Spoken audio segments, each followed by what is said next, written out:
Bonjour à tous, heureuse de vous retrouver encore une fois dans votre programme web Devenir.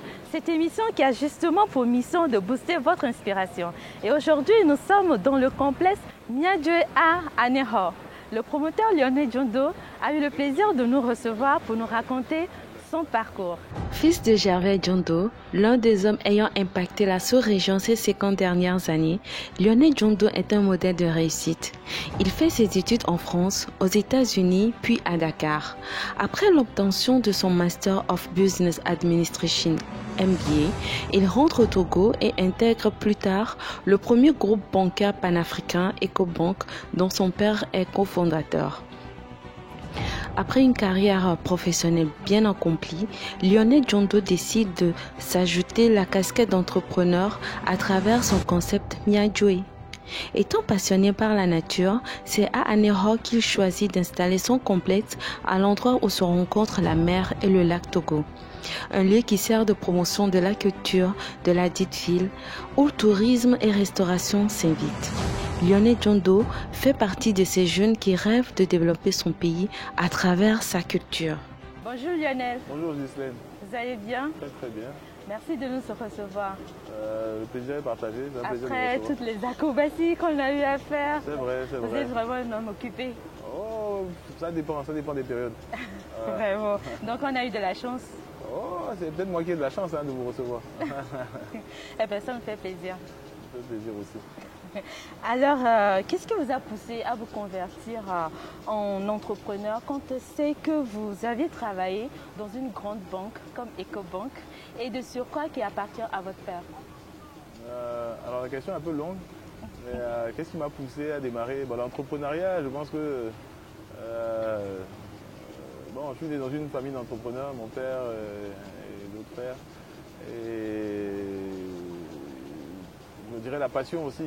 En fait, là, je me suis lancé dans un projet que vous voyez là. C'était un restaurant, bientôt un hôtel, des hôtels.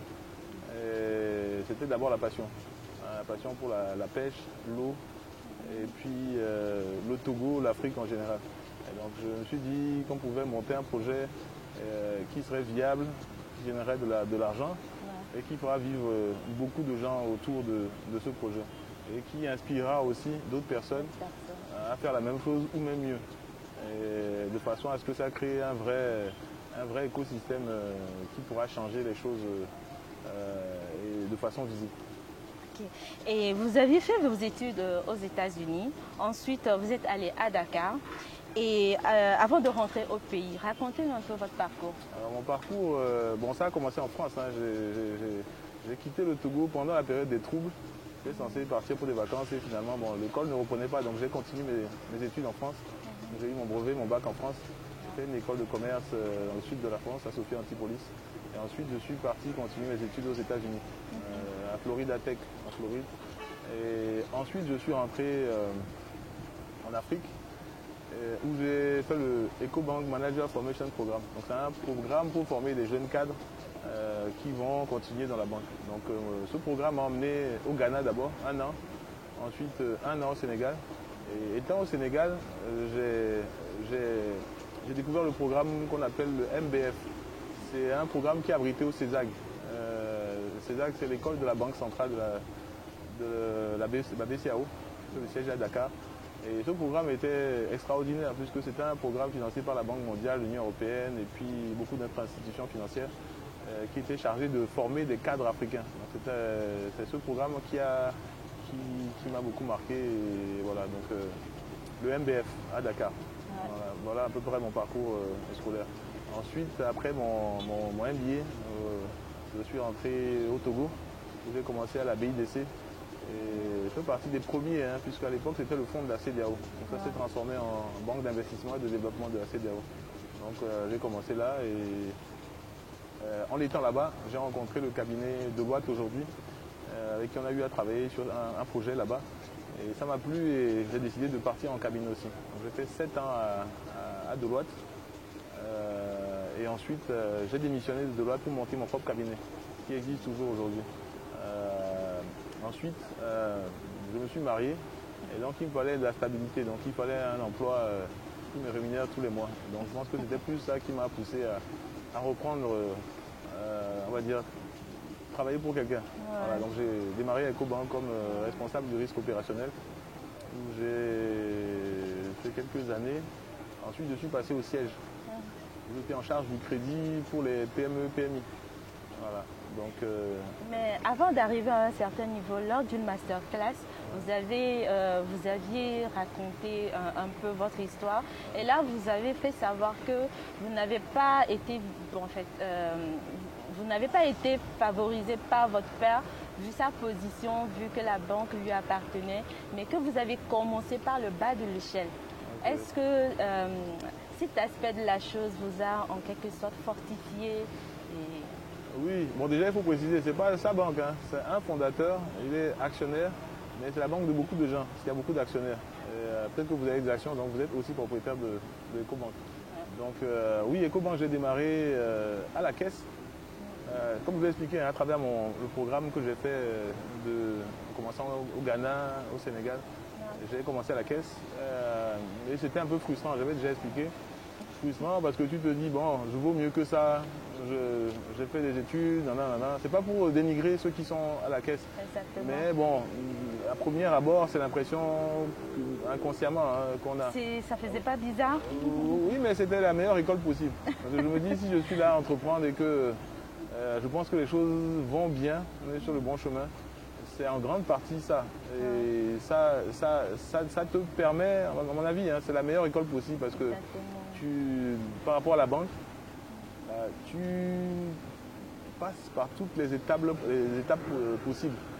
Et je me dis, quelqu'un qui, bien sûr, a fait des études et qui arrive automatiquement parachuté à un poste de cadre, il n'aura pas la même façon de voir que quelqu'un qui est parti du bas et qui comprend certains petits détails. Je prends un exemple. Hein. Tu peux avoir un cadre qui n'arrive pas, bon c'est bête hein, ce que je dis, qui n'arrive pas à compter l'argent, alors qu'on dit qu'il est banquier. Ou des petits trucs, remplir je sais pas, des fiches pour déposer un chèque par exemple. Quand tu es cadre, en général, bon, tu n'es pas amené à faire ça régulièrement. Donc c'est des petites choses que tu ne maîtrises pas. Et voilà. Mais le fait de partir de là te permet de réfléchir à beaucoup de choses, de comprendre aussi pourquoi. De comprendre la réalité du terrain et de comprendre le client aussi. Parce que tu es en face du client. Et tu comprends ce que le client ressent et ce qu'il a besoin. Et ça fait de toi un meilleur cadre. En étant passé par le bas, tu es un meilleur cadre, tu es plus à l'écoute, tu comprends mieux les gens. Exactement. Et pour moi, ça fait de toi quelqu'un de, on va dire, un staff de meilleur que les autres. Et aujourd'hui, en tant qu'entrepreneur, comment arrives-tu à gérer la solitude au pilotage?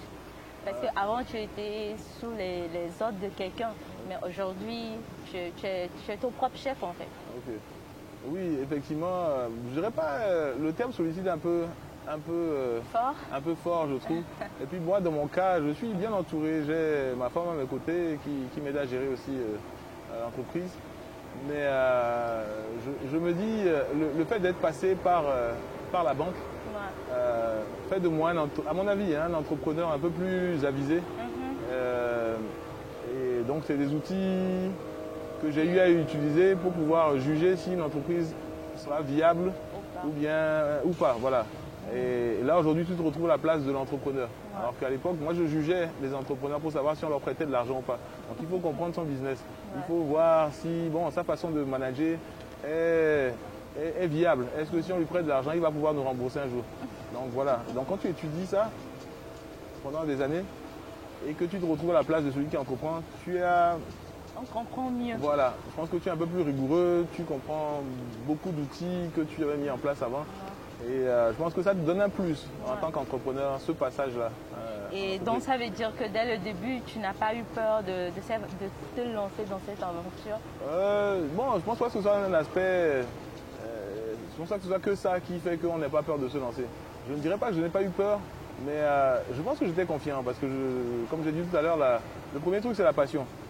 Et après, tu fais une étude de marché rapide et qui te dit que ça ne peut être que viable parce que tu te rends compte en fait que ce concept-là n'existait pas. Et quand tu arrives avec un concept et que toi-même tu juges qui est bien. Tu tâtes un peu le terrain avec des amis ou des connaissances, tu sens que ça va marcher. Et en termes d'investissement, tu te dis, bon, je suis prêt à me lancer. Et le premier truc, en fait, c'est de se dire, enfin, de se mettre en tête que c'est pas grave. Si ça ne marche pas, j'aurais au moins essayé, c'est pas ça le terme, mais c'est plus, j'aurais fait ce que je voulais faire. Et je suis parti d'un bon état d'esprit. Mes études de marché ont été faites. Je pense que je suis parti en me disant que j'ai bien fait les choses. Et donc, naturellement, tu te dis, il n'y a pas de raison pour que ça ne marche pas. Exactement.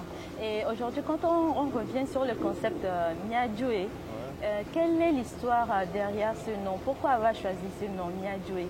Alors, Miadjoe, je ne dirais pas c'est une longue histoire. Aujourd'hui, chacun a sa version il y en a qui disent Miadjo, il y en a qui disent Miadjoe. Voilà. Mais l'histoire est un peu longue. Si je devais raconter l'histoire, on ferait voilà. Mais Miadjo, l'idée c'était de partir sur. Miadjo, en fait, c'est quoi? C'est une invitation à s'évader. C'est une invitation avec insistance. Miadjoe. Donc, c'est avec insistance à sortir de son quotidien, à venir découvrir, je dirais, de nouvelles choses. S'évader un peu de sa zone de confort. Exactement. Et en Mina, parce que on se rend compte en fait qu'on a un complexe, on ne se l'avoue pas, mais on a un gros complexe. En général, quand on crée quelque chose, on veut toujours le nommer avec un nom à l'occidental, ou bien français, enfin un nom français ou anglais. Et on a l'impression que nos noms, c'est pas beau, ça fait ringard, alors que c'est faux. Et je pense que le fait d'avoir mis le nom Miadjoe en Mina, une langue locale, ça fait original. Ça fait original, oui, mais c'était plus le fait de mettre l'accent sur le fait qu'on peut faire des choses qui marchent avec nos propres noms. Voilà. Et Miadjo, au début, il y a eu beaucoup de gens qui trouvaient ça, c'est quoi ce nom? Mais inconsciemment, en termes de marketing, on vous dira que pourquoi pas, justement, c'est le nom qui fait que, même si les gens n'arrivent pas à le retenir au début, ils sauront qu'il y a un endroit avec un nom bizarre. Donc, ils parleront de ton coin. Donc, ça fait qu'en termes de marketing, de communication, c'est quand même un truc sympathique. Et pourquoi avoir choisi Anéro? Anéro, parce qu'en fait, à l'origine, je suis d'ici. Mais ce n'est pas que ça. L'histoire de Miadjo, je vais la résumer un peu, a démarré avec un bateau de pêche. Donc, c'était mon premier business, en fait. J'avais la pirogue qui est juste derrière, peut-être vous allez la voir tout à l'heure. Une pirogue, j'ai investi dans une pirogue. Vous avez vu, il y en a plein autour là. Là, beaucoup sont partis en mer, ils vont revenir tout à l'heure, c'est des pêcheurs. Donc, investi dans une pirogue avec un équipage. Ils vont en mer, ils vous ramènent du poisson et moi, je les revendais. Donc, j'ai commencé comme vendeur de poissons. C'est ça l'histoire de Miadjo.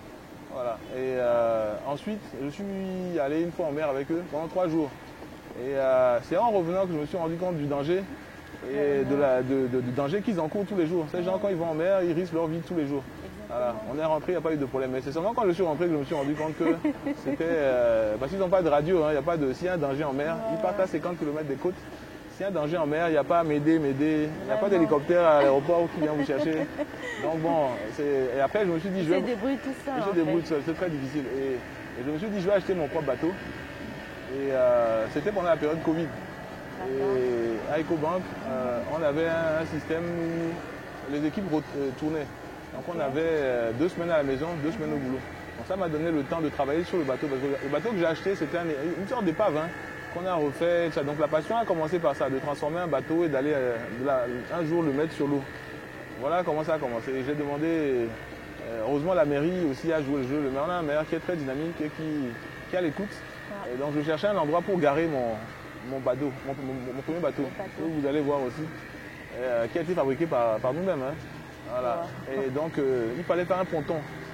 Un truc en bois. Voilà. Donc, l'idée, c'était ça, de faire un truc juste pour garer mon bateau et aller pêcher et vendre mon poisson. Et finalement, je me suis rendu compte, en fait, j'ai du poisson, le coin est magnifique. Je me suis mis en face avec l'embouchure là, qui n'apprécierait pas cette vue-là. Le cadre est unique, on n'a qu'une seule embouchure. Vous l'avez élargi. Voilà, et l'idée, c'est de vendre mon poisson. Et je me dis, ça ne peut que marcher parce que j'ai beaucoup d'amis. Donc, au pire, si je n'ai pas de clients, mes amis, je vais les forcer à venir manger et ils vont venir payer pour manger.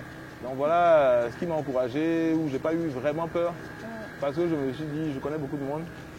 Et si je fais bien les choses, je suis rigoureux, tu fais bien les choses, écoute ce que le client a besoin, il faut s'assurer que le client ait une expérience mémorable. Voilà. Donc voilà à peu près les ingrédients.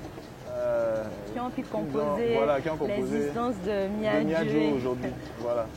Ok. Et jusqu'aujourd'hui, quelles sont les difficultés que tu rencontres et comment tu fais pour les surmonter? Alors, toute chose est. Enfin, je me dis, rien n'est facile en général, que ce soit dans l'entrepreneuriat ou dans tous les domaines, rien n'est facile. Mais bon, si je dois pointer du doigt un truc, c'est le point, on va dire, c'est la question humaine, les ressources humaines. Je crois que c'est le plus gros problème dans l'entrepreneuriat. Dans une entreprise. En tout cas, moi, dans ce que je fais face là, je ne dirais pas que c'est le plus gros. Les deux problèmes, on va dire, c'est le financement et puis les personnes. Alors, quand tu démarres quelque chose, c'est très important d'avoir les bonnes personnes. Les personnes qui vont pouvoir t'aider à atteindre tes objectifs. Parce que tu ne peux pas toujours être là. Tu dois déléguer, tu dois être capable de compter sur des gens, tu dois donner des directives et bon, tu ne peux pas tout faire tout seul. Exactement. Voilà, et donc c'est ça, c'est les ressources humaines. Et question financement, comment ça s'est fait? Question financement, bah, j'ai pris un prêt, j'ai participé de ma poche. Et ce que je trouve bien dans ce projet-là, c'est que le projet s'autofinance. C'est-à-dire que on a démarré, si vous étiez venu il y a 2 ans, ce n'était pas comme ça. Et à chaque fois, vous avez vu, le site s'agrandit. Et c'est ça, en fait, le secret pour moi, c'est ça, d'être très rigoureux. Il n'y a pas un seul franc jusqu'à maintenant, je dirais, hein, qui a été dépensé par moi-même. C'est-à-dire que même un salaire que je me verse qui est presque ridicule. Mais l'idée, c'est de tenir bon pendant un certain temps. Il y a un plan d'affaires, un business plan, avec des projections qui donnent des très très bonnes perspectives. Et donc, si tu veux atteindre ça, il faut que tu sois très rigoureux maintenant. Tout ce que Miadjo génère est réinvesti dans Miadjo. On a fait des paillotes, on a acheté des bateaux, on a agrandi la terrasse sur l'eau. Donc tout ça, c'est un financement qui est autofinancé par Miadjo même. Et voilà à peu près le secret. Et puis il y a un autre petit secret, on va dire, puisque vous avez vu ici, c'est essentiellement fait de bois, de matériel qu'on retrouve localement ici. Et un entrepreneur irait emprunter de l'argent pour pouvoir construire son site ou bien financer quelque chose par rapport pour exploiter son entreprise. La chance que nous on a, c'est qu'on travaille avec des opérateurs locaux. En achetant du bois, en achetant toute la matière première qu'on a besoin pour construire ici. Et en travaillant avec eux, on arrive à pouvoir avancer sans forcément dépenser beaucoup d'argent. Donc on paye hebdomadairement ou mensuellement et donc ça te permet d'éviter le problème de financement. C'est une bonne stratégie ça. C'est une stratégie. On verra quand on aura réussi, quand on aura fini, si c'était le bon choix ou pas. Mais après le côté financement, c'est une autre question aussi que j'aimerais aborder par rapport à beaucoup de jeunes qui se disent « Ah, au Togo, c'est compliqué ou les banques ne prêtent pas. » Bon, je suis un ancien banquier, c'est vrai, les banques sont très compliquées. Mais je me dis, on ne peut pas seulement se tourner vers les banques.